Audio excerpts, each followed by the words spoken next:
Olá, queridos alunos! Tudo bem com vocês? Eu sou o professor Ian Souto, daquele que é o melhor componente, o componente de História. Vamos ao objeto do conhecimento. Formação do pensamento nas diferentes sociedades e o seu processo de sistematização do conhecimento. Desenvolvimento do método científico, sobretudo na área de ciências humanas e sociais aplicadas, e suas contribuições no tempo e no espaço. Compreensão das transformações técnicas e científicas, bem como dos processos políticos, econômicos, ambientais e culturais nos âmbitos local, nacional e mundial. Detalhamento: o mundo antigo, economia e sociedade. Grécia. Separe seu caderno, suas canetas coloridas, tome nota dos pontos importantes e vamos à aula.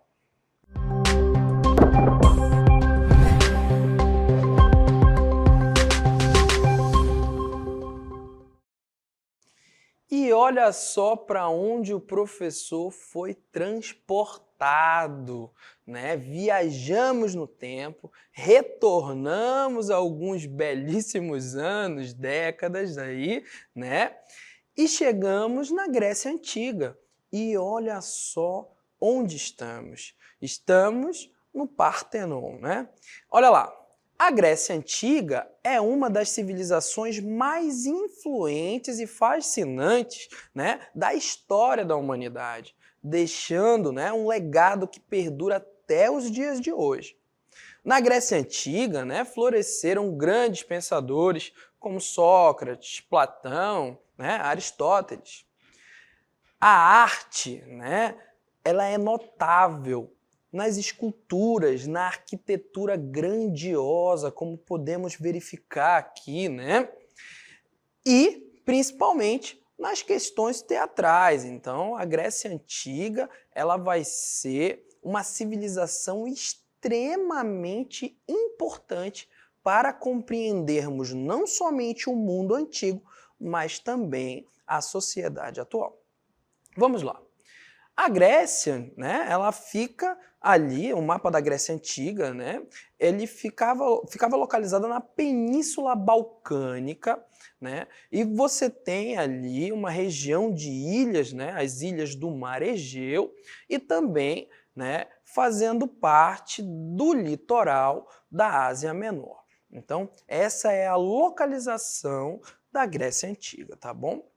E para compreendermos esse período, é importante estarmos atentos aos períodos na qual a Grécia Antiga e a civilização grega, né, vai ser dividida. Então vamos lá, vamos verificar esses períodos.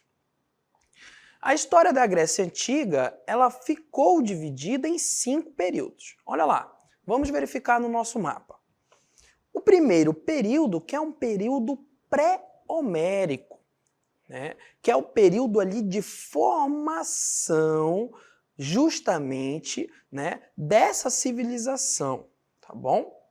Um segundo período, que é o período homérico.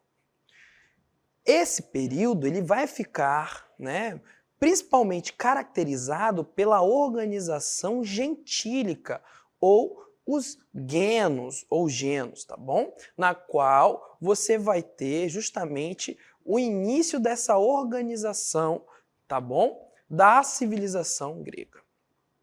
Assim como, né, o período arcaico, com o surgimento das polis, né, ou cidade-estado, na qual estaremos verificando esse ponto extremamente importante da Grécia Antiga, tá bom? Temos um quarto período, que é o período clássico, com o florescimento, né, da cultura grega e principalmente da rivalidade entre as duas principais cidades-estados, que são, né, Atenas e Esparta. E o quinto período, que é o período helenístico, na qual houve a difusão da cultura grega pelo Oriente, tá bom? Então, agora, né, iremos, de fato, adentrar e esmiuçar um pouco melhor cada período da Grécia Antiga, tá bom? Vamos lá. Período pré-homérico, na qual a Grécia Antiga se formou pela miscigenação, né, pela mistura dos povos indo-europeus ou arianos, né, os aqueus, os jônios, os eólios, os dórios, tá bom? Você tem ali durante o período de 2000 anos antes de Cristo a chegada dos aqueus na região do Peloponeso, que é a região geograficamente conhecida como a Península Balcânica, tá bom? A sociedade cretense, né, na qual você tem o poder, a riqueza proveniente das atividades marítimas, né, e comerciais. Então, nós verificamos aqui que esse período pré-homérico é justamente o quê? A miscigenação desses povos, né?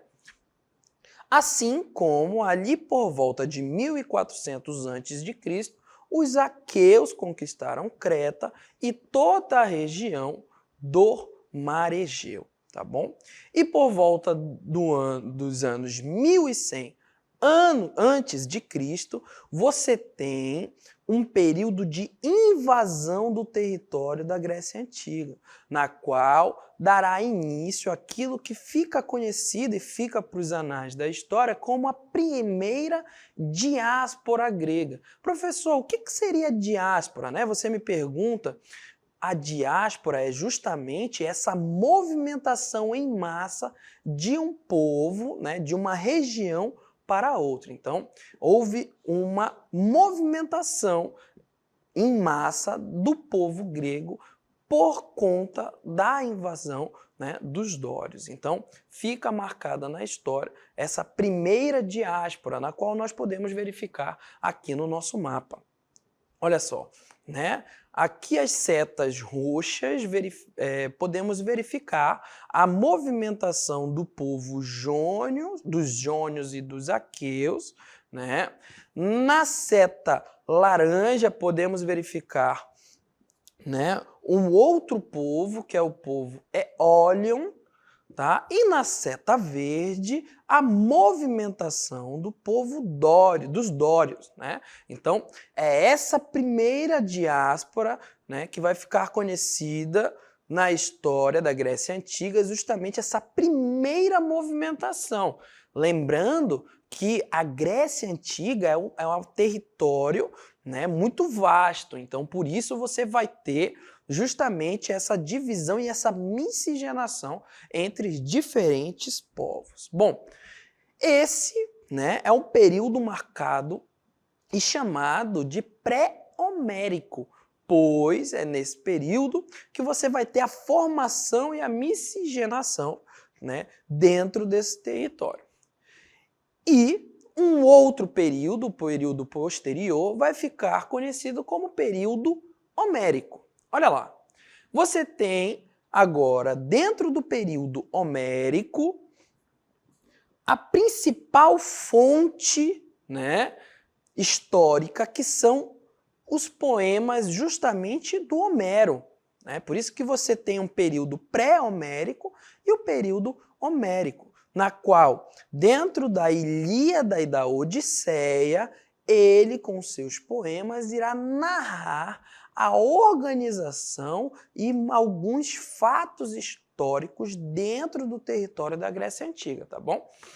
E lá, dentro desse período, né, e dessas narrativas, você tem a percepção de uma primeira, né, ali, organização social dentro do território grego, que são os chamados genos, né, que advém do termo família. Então, na verdade, o termo família advém, né, do termo genos, que é justamente o quê? Essa organização mais familiar, né? Conectada ali por aquele ciclo familiar, na qual a propriedade de terra ela era comunal, ela era comum, tá bom?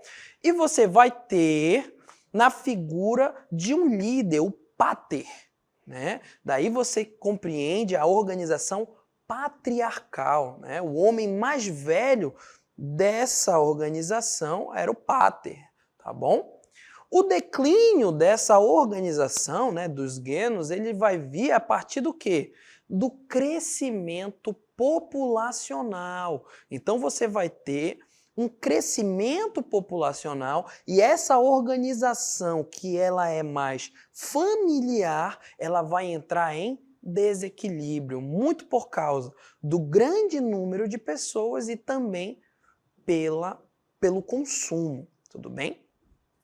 Com a desintegração, né, dos genos, a Terra passou a ser o quê? Privada. Então ela deixa de ser comunal e passa a ser privativa. Tá? Então você vai ter agora donos de faixas de terras. As melhores terras ficaram nas mãos das famílias mais próximas do pater. Então você tem, né, dentro dessa organização, o pater. E o pater, né, a partir do momento em que essa organização do genus não dá mais conta, você vai ter agora uma divisão da terra. E as melhores terras ficaram com quem? Com aqueles que eram mais próximos dessa figura de líder. E esses, né, mais próximos vão ser denominados de eupátridas, ou bem-nascidos, né? Possuíam as melhores e maiores faixas de terras, tá bom? E aí você vai ter uma segunda diáspora grega, né? Esse aumento das desigualdades, esses aumentos das desigualdades sociais, elas vão gerar uma segunda diáspora grega justamente motivada pelo crescimento populacional e pelas transformações, né? E principalmente a intensificação das atividades comerciais. É válido ressaltar que o povo grego, né, como já foi falado aqui em momentos anteriores, ele fazia, né, conexões com povos também do continente africano, principalmente com os egípcios. E olha lá, um ponto muito importante ainda do período homérico é uma guerra. Essa guerra ela é muito famosa, então vamos estar atentos, que é a guerra justamente de Troia. Olha só, na qual seremos, né, transportados para esse cenário maravilhoso, né, que relata justamente a Guerra de Troia, que foi uma cidade devorada pelos gregos, né, que penetraram as grandes barreiras dessa cidade através de um cavalo. Então, você teve, diante do período homérico, né, é ele que relata justamente o quê? A Guerra de Troia, na qual você tem, né, o principal motivo, o rapto de Helena, a rainha espartana. Então você tem na figura do Menelau, né, unindo-se com outros povos e organizaram um exército. Essa guerra, por causa do rapto, né, de Helena, ela vai durar 10 anos. Tá? E Ulisses, uma grande figura desse relato histórico, o rei de Ítaca, ele sugere justamente uma estratégia, que é qual?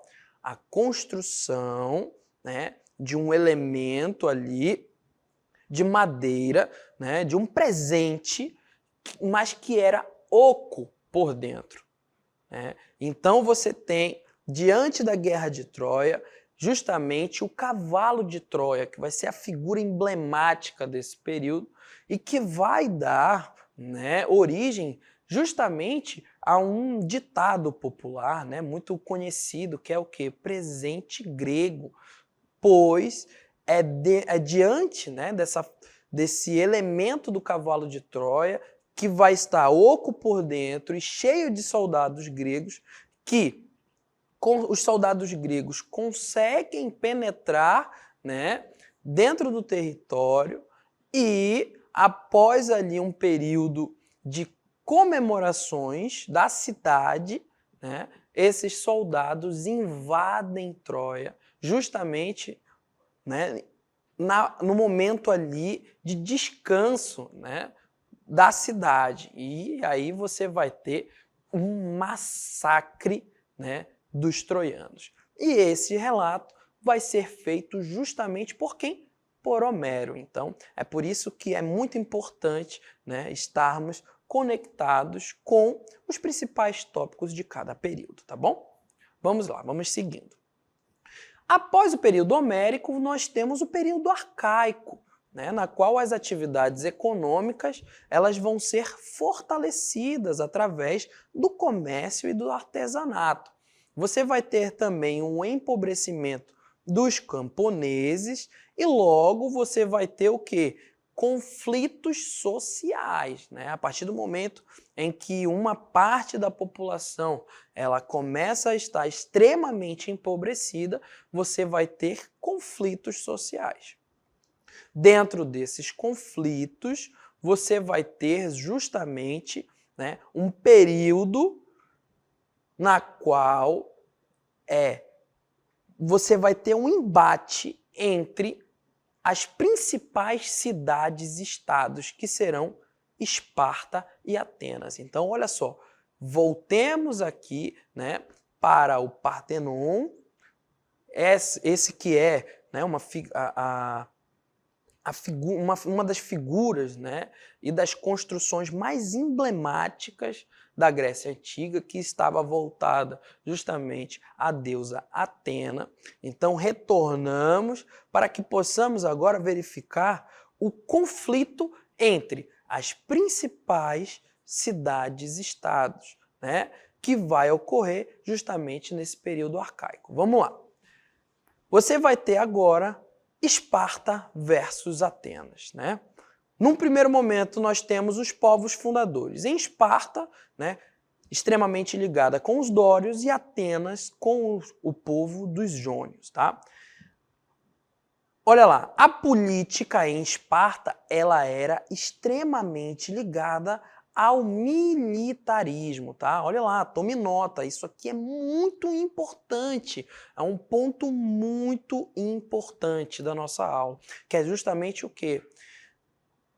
As oposições entre Esparta e Atenas. Então, dentro do campo político, nós temos Esparta conectada a uma oligarquia militar, enquanto que Atenas nós temos, né, Atenas sendo o berço da democracia. É claro que a democracia ateniense não era igual, né, à democracia que vivemos hoje, mas é lá que nasce, né, a democracia, que é uma democracia direta, mas restrita. Tá? Outro ponto importante é a economia. Enquanto a economia espartana era estritamente agrária, a economia ateniense era mercantil e monetária. Tá bom?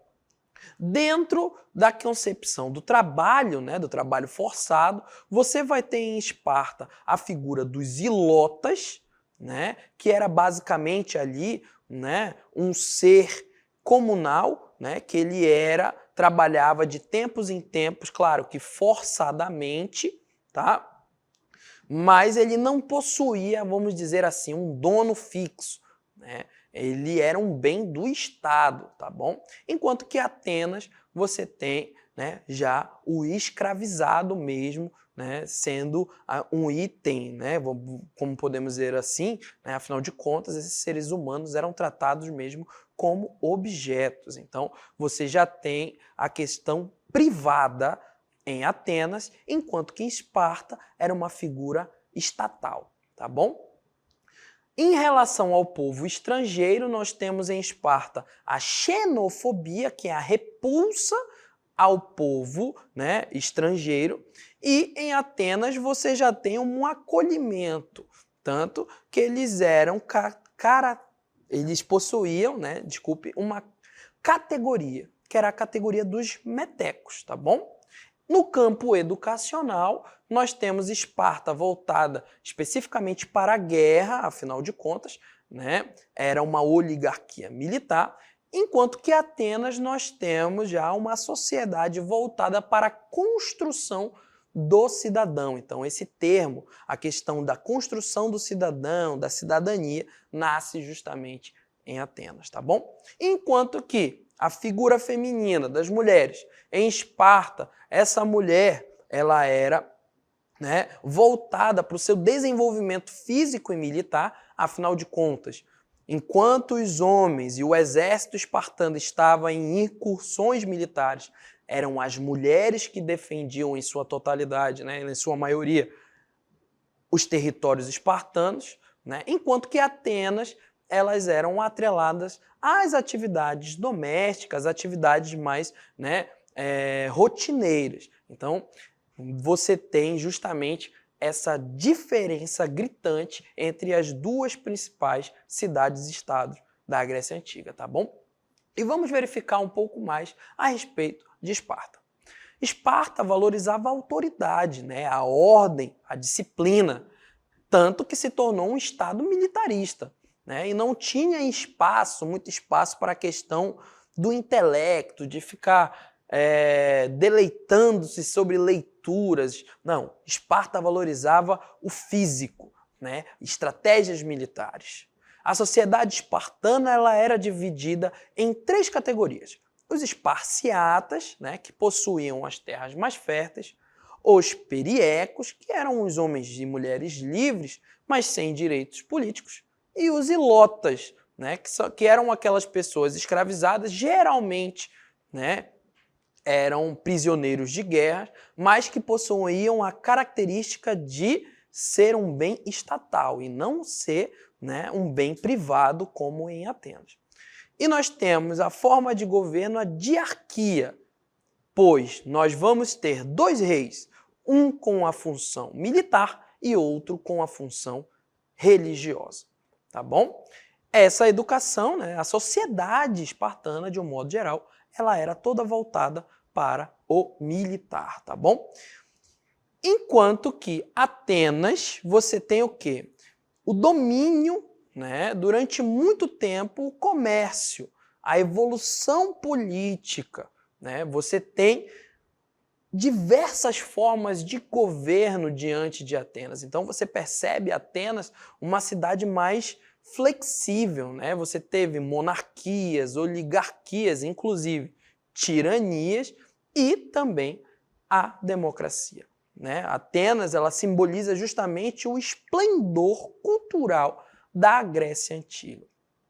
A sociedade ateniense ela vai ficar dividida entre os eupátridas, que eram justamente os bem-nascidos, aqueles que gozavam de direitos políticos e sociais, aqueles que podiam exercer os direitos políticos. Você tem a categoria muito importante, que é a categoria dos comerciantes ou demiurgos. Você vai ter os georgóis, os pequenos proprietários rurais, os tetas, que eram os sem terra, os homens livres, mas que não possuíam, de um modo geral, a sua propriedade privada. E você tem aqueles que são completamente marginalizados, que eram os escravizados, tudo bem? E diante dessa oposição entre essas principais cidades-estados, nós vamos agora adentrar um pouco mais a respeito da democracia ateniense. Olha lá, a democracia ateniense era justamente esse sistema político que foi implementado em Atenas, principalmente por causa de uma reforma política, que foi a reforma política de Clístenes. Olha lá, tome nota, que ponto importante, A democracia ateniense está atrelada à reforma política de Clístenes, no século V a.C. Somente os cidadãos atenienses podiam exercer a democracia. E aí você tem um ponto muito importante. Quem eram considerados os cidadãos? Justamente os eupátridas, os bem-nascidos, As mulheres e os escravizados, e os estrangeiros, eles não possuíam direitos políticos, tá bom? A reforma de Clístenes, né, que é justamente esse ponto de mudança e principalmente de implementação da democracia, ela apresenta pontos importantes. Então vamos estar ligados. Olha só, essa reforma ela traz o quê? Direitos políticos, justamente aqueles que eram considerados cidadãos, né? Os eupátridas. Ela estabelece uma assembleia para a discussão e o debate, né? E a instituição, olha só, do ostracismo. O que seria o ostracismo? Era justamente a suspensão dos direitos políticos desses cidadãos, né? Pois, né, se houvesse um desrespeito à democracia e ao funcionamento desse sistema, esse cidadão era levado ao ostracismo, tá bom? O estabelecimento da organização do poder legislativo, né, a bulé, o Conselho dos 500, e também a eclésia, que era a reunião desses cidadãos, né, atenienses, mas sempre masculinos, tá? Sempre homens. Você tem também a criação do Areópago, que é o Conselho Tribunal de Justiça, né, para cuidar justamente do sistema judiciário. Então, após esse período, nós temos um próximo período, que é o período clássico. Olha só, dentro do período clássico, você vai ter as guerras médicas, né? E você vai ter justamente uma união das cidades-estados gregas contra a invasão dos persas, tá? E a formação de ligas militares. Olha só, tome nota. A Confederação de Delos, que era justamente a liderança por parte da cidade-estado de Atenas, né? E a Liga de Delos, que era a liderança espartana.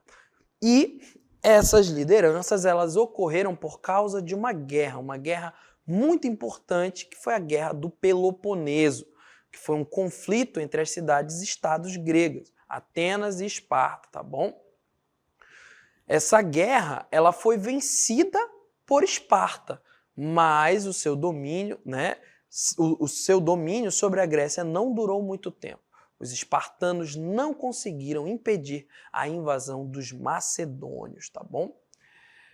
Olha só, e é dentro, né, desse período na qual esses acontecimentos e a Guerra do Peloponeso ela irá acontecer. Bom, um próximo período que irá, né, suceder é o período helenístico, na qual Esparta ela perde sua hegemonia para Tebas, tá bom? A Macedônia conquista a Grécia, né? E você tem ali o rei Filipe II, seguido de Alexandre Magno, que governaram a Grécia. E a cultura grega influencia a cultura oriental. Olha só, nós temos o helenismo, que é justamente, né, a fusão, né, desses elementos entre persas, egípcios, babilônicos e outros povos, e chega, né, ao fim com a expansão do Império Romano, tá bom? E agora iremos falar um pouquinho mais sobre a sociedade grega. A sociedade grega ela se diferenciava entre as suas polis, né? Você tem a presença de escravizados, não em todas as polis, mas em algumas. Essa hierarquia social entre os cidadãos possuíam, né, entre os cidadãos que possuíam mais privilégios políticos e econômicos, e poucos gregos possuíam direitos políticos, tá bom? E aí nós temos uma animação para podermos visualizar algumas situações, né, da Grécia Antiga. Os grupos sociais na sociedade ateniense: eupátridas, grandes proprietários, os únicos que possuíam direitos políticos e privilégios sociais. Demiurgos, eram comerciantes na sociedade ateniense. Georgóis, pequenos proprietários rurais. Tetas, são aqueles que perderam suas propriedades. Portanto, Eles eram os sem terra da sociedade. Escravizado, base da economia grega, eram principalmente prisioneiros de guerra, comerciantes e pequenos proprietários rurais que não conseguiram pagar suas dívidas. Os grupos da sociedade espartana. Esparciatas, também conhecidos como espartanos, eles eram a classe social que governava e controlava a cidade. Fazia parte da elite econômica, política, religiosa e militar espartana. Periecos. Eram pequenos comerciantes e artesãos. Eles viviam na periferia da cidade e não tinham direitos políticos, mas eram obrigados a pagar impostos e defender Esparta quando necessário. Ilotas. Em Esparta, eram servidores do Estado e se dedicavam ao trabalho agrícola. Representavam a maioria da população urbana. Maravilha, né? Então nós temos um cenário geral dessa divisão, né, da sociedade grega, tá bom? E a economia, né, ela baseava-se justamente em produtos artesanais, né? Assim como no metal, no couro, o cultivo das oliveiras, do trigo, né, domesticação dos animais e também um amplo comércio às margens do mar Mediterrâneo. A religião era pautada justamente no politeísmo, né? Ou seja, você vai ter diversos deuses com comportamentos às vezes humanos ou animais, tá bom? Cada polis tinha o seu deus protetor e o Monte Olimpo era considerado pelos gregos como a casa de todos os seus deuses, tá? Entre os deuses mais famosos podemos destacar justamente Zeus, né, o maior deus dentro dessa hierarquia mitológica grega, Afrodite, a deusa do amor, e também Atena, a protetora da cidade de Atenas e a deusa da sabedoria, tá bom? A cultura grega, estritamente ligada à religião, assim como a literatura, a música e os esportes, tá? A aliança entre essas polis era celebrada com competições em tempos de paz, né? Em Olímpia. Então, justamente, você vai ter a cidade de Olímpia, que vai ser a sede da primeira competição para celebrar justamente essa aliança entre essas diferentes cidades e estados, tá bom? E que vai dar origem às nossas Olimpíadas, né? Como podemos verificar nessa imagem, os Jogos Olímpicos Gregos, tá bom? E é assim que finalizamos justamente esse ponto estritamente importante da história, principalmente da história antiga, que é o resgate à civilização grega, tá bom?